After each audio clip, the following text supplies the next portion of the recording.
Всем привет, вы на канале Мир это просто. Меня, как всегда, зовут Алексей Борода. Сегодня у нас видео посвящено MR153, MR155. Разборка, сборка, чистка. Расскажу, покажу.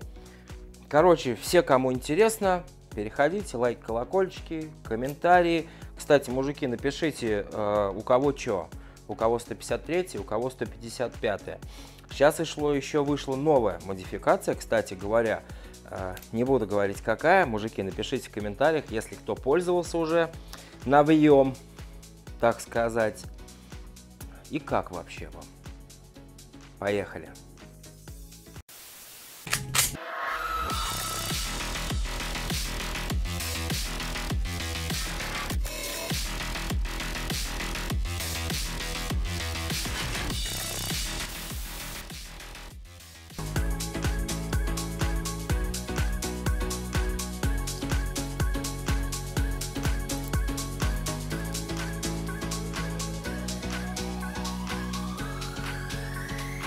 Та-дам! Так, ну в обратном порядке посмотрели, значит, смотрите. Давайте начнем с чего. Кстати, обзор на нее есть, тоже ссылочки оставлю в описании. Вот мое замечательное ружье. Оно у меня, кстати говоря, более-менее отбалансировано, оно прям тяжеленное. Здесь приклад интересно сделан, там внутри заполнен. То есть у него сейчас, микрофон. Короче, вскидка отличная получается, балансировка прям... Супер! Значит, смотрите, у нас есть, в принципе, два самых распространенных российских оружия гладкоствольных. У меня 12 калибр здесь. Это МР-153, МР-155. Новички, кстати, кто сейчас будет смотреть, по новому закону в первые 2 года владения огнестрельным охотничьим оружием вы можете купить себе только, скажем так, двухзарядное оружие, по-русски говоря. То есть это может быть вертикалка, это может быть горизонталка, да, двухствольное ружье, это может быть одноствольное, например, МР-18, и это может быть даже МР-153 и 155, но завод-производитель Ижевск в данном случае ставит, скажем так, заглушку специальную внутри, но дальше уже там все на вашей совести, скажем так. Через 2 года вы приходите, допустим, в любой магазин, удаляете ее, и все, и у вас там 5-зарядное оружие. У меня в данном случае... магазин еще на 4 патрона, то есть полная вместимость данного оружия 12 патронов 12 калибра, причем 76-е 9 штук сюда влазит. Здорово для охоты на утку, здорово для занятия практической стрельбой, развесовка интересная, ну и смотрится оно, обратите внимание, как достаточно, скажем так, необычно. У меня здесь еще перемычка есть. Вот, я ее, правда, не всегда использую, потому что хранится оно у меня в сейфе в разобранном состоянии, потому что оно оно не влазит, к сожалению, у меня ни в один сейф. У меня их 3 сейфа. Так, значит, когда мы с вами покупаем с завода, удлинителя здесь, конечно, нет, здесь просто, шайба, гайка, господи. Гайка, на ней, как правило, антапка. Антабочка здесь и антабочка вот здесь. Вот ее я тоже, соответственно, убрал, потому что я с ним не охочусь. Оно у меня для других целей. Вот. Хотя, наверное, осенью на утку с ним пойду. Ну, опять же, антапки сюда спокойно делаются, на плечо и пошел. Так, значит, заводы решили, у вас этой нету. Как она, господи, называется-то? Удлинителя. Я специально вот на 4 купил. Приклад у вас может быть деревянный, как и цевье, может быть пластиковое. У меня было дерево, я его поменял на пластик, повторюсь, потому что оно у меня просто больше для такой практической, скажем так, стрельбы. Все, что тут интересного? Как он, разъединителя здесь нету. Разрядить, в обзор я отдельно снял. Давайте посмотрим, как нам его с вами разобрать, чтобы почистить. Давайте для начала открутим удлинитель вот этот магазина.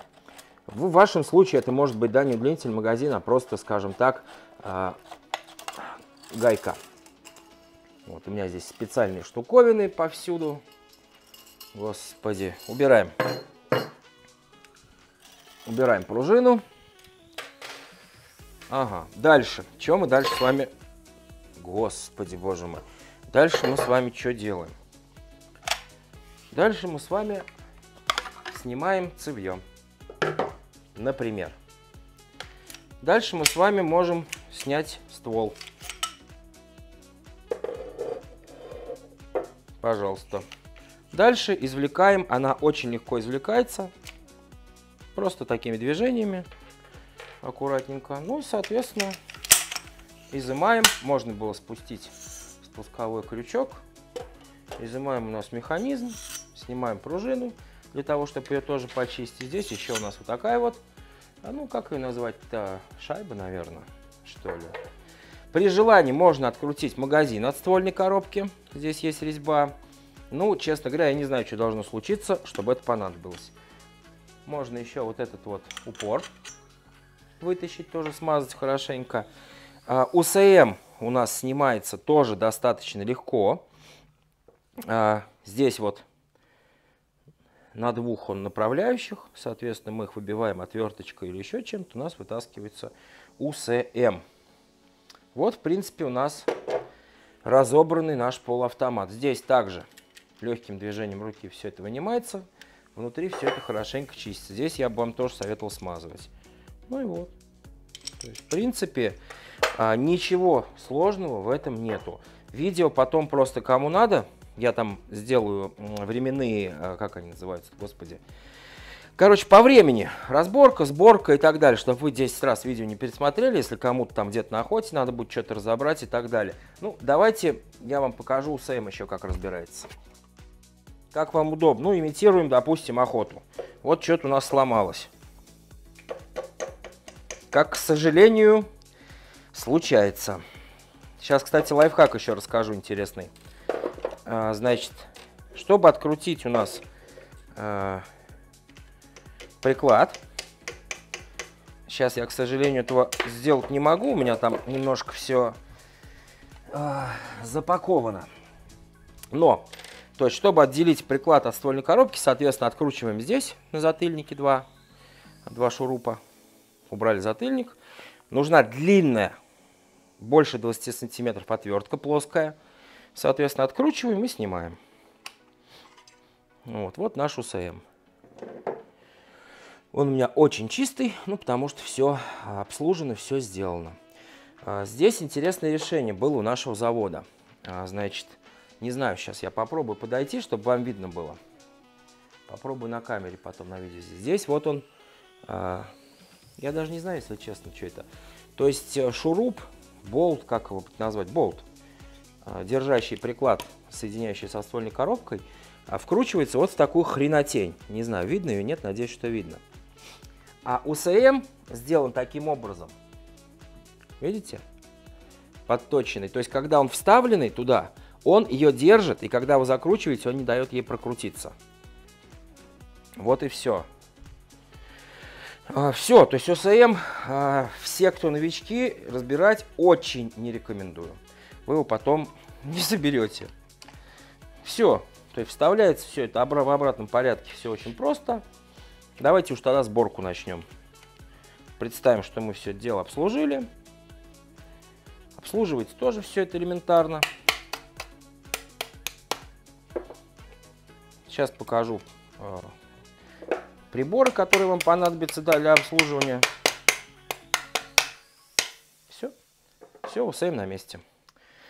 Я обслуживаю вот такими недорогими, скажем так, ну, честно говоря, произведенными в стране Китай. У меня зубная щетка, правда, еще есть. Вот такая штучка есть для мелких каких-то деталей. Ёршики. Ну и вот это вот сама хреновина с удлинителями. Потому что здесь ствол длинный, 750. Здесь двух не хватает, у меня здесь 3. Вот и все. Ну и тряпки вам понадобятся обычные. Как они называют? Велюровые. Ну вот эти дешевые. В магнитах, в пятерочках они везде есть. Так, ладно.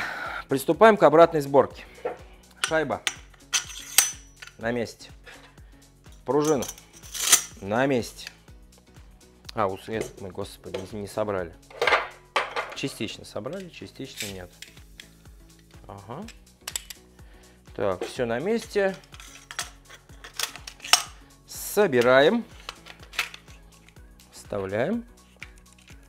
Просто все, так сказать, легким движением руки брюки превращаются, да?